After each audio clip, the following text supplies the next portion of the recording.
My dear viewer, it is with a sense of shame and profound regret, and I mean of the most profound nature. My regret, that is, that more of my fellow Torontonians don't know about this little beautiful spot. Hello there, my dear viewer. Sorry to disturb you, sir. Go right ahead. I'm just being stupid, making a video for YouTube. So this gentleman over here obviously knows the value of nature, folks. And this is one of the hidden treasures of Toronto. Like, if you really want to get into the nature aspect of things, folks, what you want to do is go to Rouge Valley. Rouge Valley. So the Rouge Valley, if you look on the map of Toronto, basically you have all of the other parts of the city that are conservation areas, trails, etc. Brampton, Woodbridge, whatever, Don Valley. Put all that shit together, and Rouge Valley is like 4 to 5 times bigger than that. And it's a top 1% nature conservancy or whatever, protected wildlife habitat, all kinds of shit. It's the only protected wildlife environment in an urban setting. So I learned that from a counselor the other day. If you look at my interview with Jim Toby, then good old Ward 1 in Mississauga. He's like, my ward is #1, and it is #1. I'm like, yo, that's the shit, man. Everyone's proud of their stuff, and you should represent, right? So, in any case, beautiful trail, and it's really the kind of thing you see in postcards, or, you know, your friends come back from hiking the Alps, and you're like, oh shit, you're bent out of shape because you've been sucking eggs for your boss, and you haven't had a vacation in 6 years. And it's like, you don't need to go anywhere. Don't you understand? Like, that single solitary guy is all you're going to bump into. It's like daytime. Everyone's at work. Now, when you look at all this stuff, my dear viewer, everything has a reason, is there for a reason, has reasons behind it. Everything in the universe is based on some kind of purpose, right?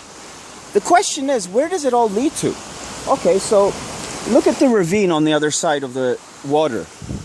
You see how amazing it is. It's just very, very peculiar landscape. Now, they are actually doing a reconstruction project. This is erosion. The reason it's so weird looking is because basically it's like the Quran says that we eat the... Don't they see? It says, don't they see that we eat away or take away the edges of the earth, min atrafiha, from around its sides. It's erosion, right? So unfortunately, what happens is, like, cities like Toronto, what we think is, well, fuck, we can get a bit of leg stretching action going on. I just got back from 13 fucking hour shift at my new security job.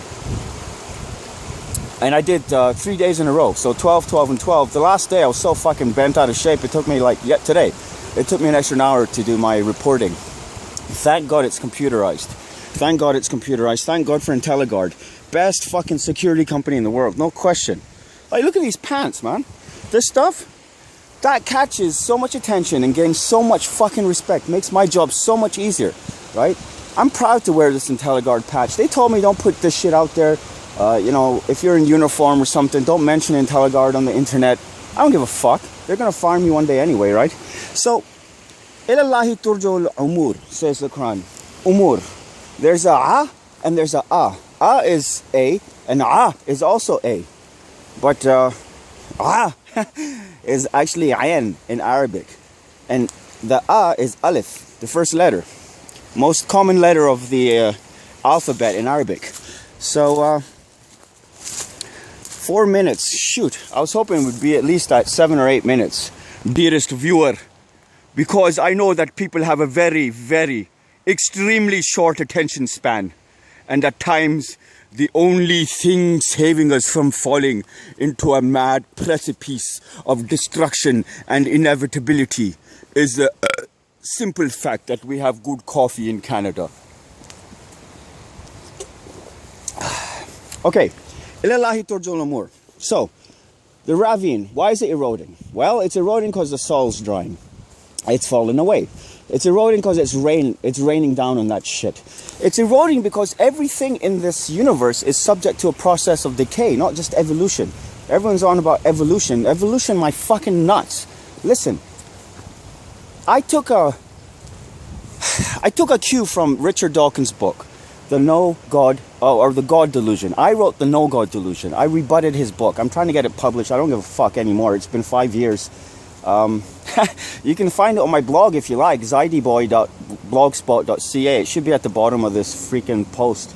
And you go to books and you'll see the No God Delusion.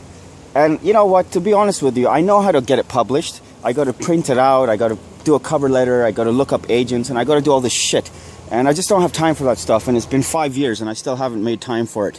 I emailed the manuscript to like 100 agents, then 100 publishers, and they all said fuck off, except for about 3, 4, 5 of them who I didn't follow up with. I followed up with one of them and she chewed me out.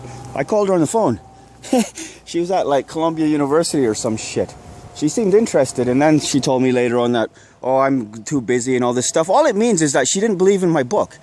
You know, she read the first couple of pages. Little did she know that she was onto a fucking masterpiece. If Richard Dawkins sold 1 million books, god damn it, don't you think those people would be interested in hearing a reply to his fucking arguments, which are all nonsensical?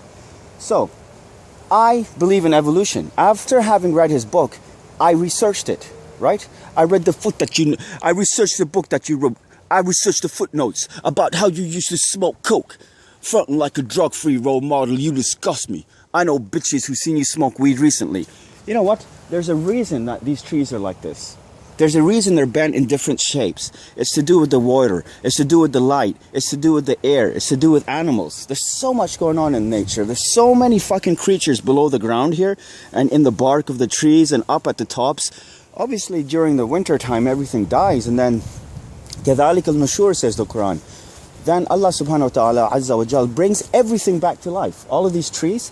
And that's what he says in the Quran repeatedly. At different times, the Quran makes reference to the fact that trees and nature, vegetation dies. There are trees, obviously. I mean, stuff, but according to the Quran, this tree is dead. According to the Quran, this tree is dead, right? And then Allah brings it back to life, and He says that, you know, كذلك النشور. In the same way, nushur, hashar is resurrection. Nashar is also resurrection. Slightly different meanings, I guess. I don't really know, dear user. I pretend like I know everything. I don't know a goddamn thing about nothing. All I know is that there's a reason for everything, and there's a reason for this universe.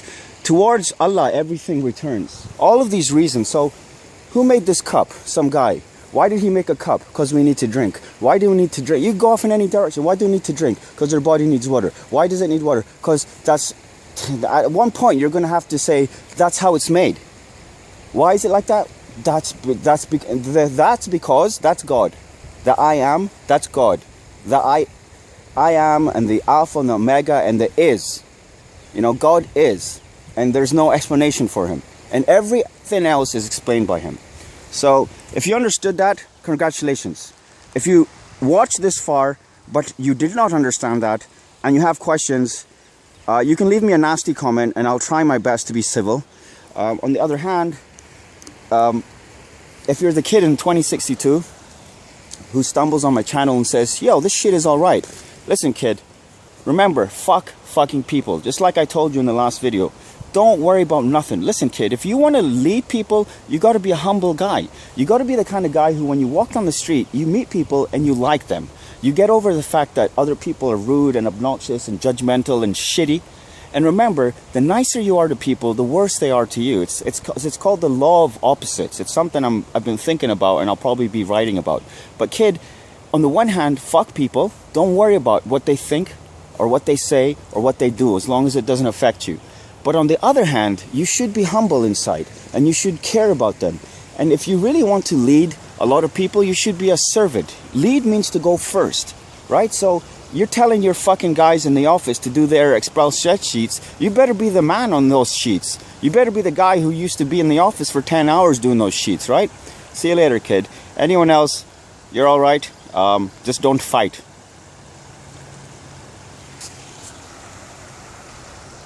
Time to go home, I think.